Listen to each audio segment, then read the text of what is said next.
let's do this thing. I mean, I don't know. You got anything to talk about? We can talk about what we were talking about the other day.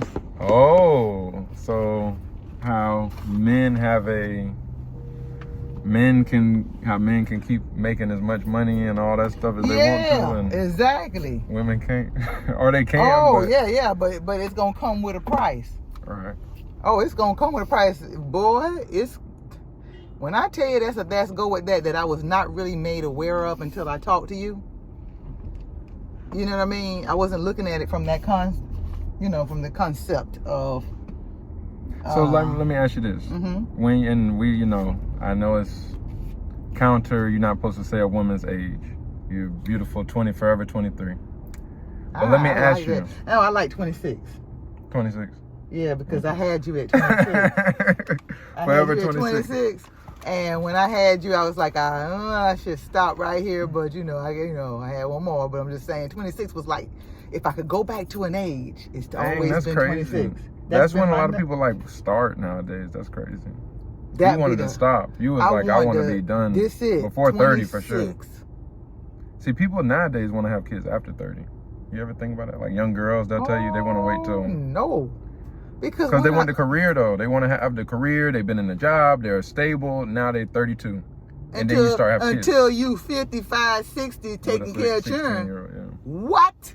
You don't have that same. So my question though, the reason I brought that up. So my question is, in your day and age, like when you were coming up, I'm talking about when you were young, did the concept of nowadays a boss chick, was there even that, and what did that look like? No, it wasn't. We was just trying to make it. And we knew that we were liberated and we were in a place to make our own money and set the stage for making sure that we take care of the family, because at that point a lot of fathers were absent. Right. So we had to get out there and grind and make it,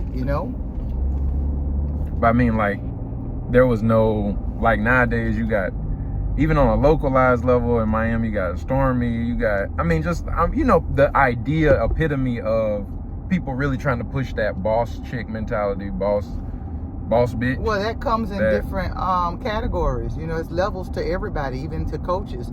You have her, Coach Stormy, but she's on a whole nother level than I am. And I'm just saying, coaches that are at different levels. But yes, the concept of being boss is more prevalent now. When did that come out is what I'm trying to get to. When did that start? Maybe about 10, 15 years.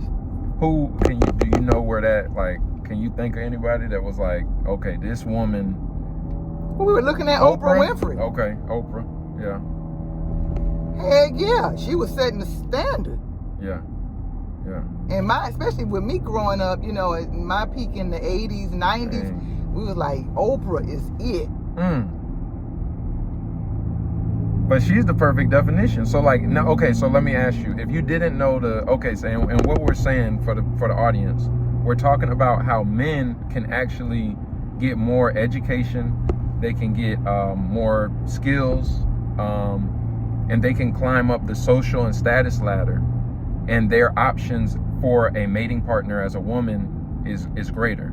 Whereas women, the more education, the more financial skills they develop, the more intelligence, the more they climb up the social ladder, they actually have a lower percentage of mating partners and populace. That's what this is all based on. Okay, and I hadn't looked at it like that until we started discussing that, and I started thinking, wait a minute, that makes sense, because for much of my life as an adult, I was told, you need to dumb down. You may need to look at how you're coming off because you're intimidating men. And I was like, what does that mean? What do you mean I'm intimidating men? But then I was like, wait a minute. As years passed and I started seeing the caliber of people I was attracting, they were saying I was intimidating to them. And I'm like, well, I like being progressive. I want to make the money I'm making. I want to have the education that I have, because I'm looking at my aunt who raised me, and she's intelligent, and so I was emulating her. Remember, we're products of our parents, right, and our environments and the people who raise us.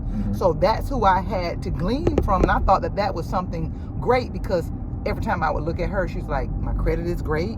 You know, she's able to pick a car and drive it off the lot. She's able to travel. She's going places.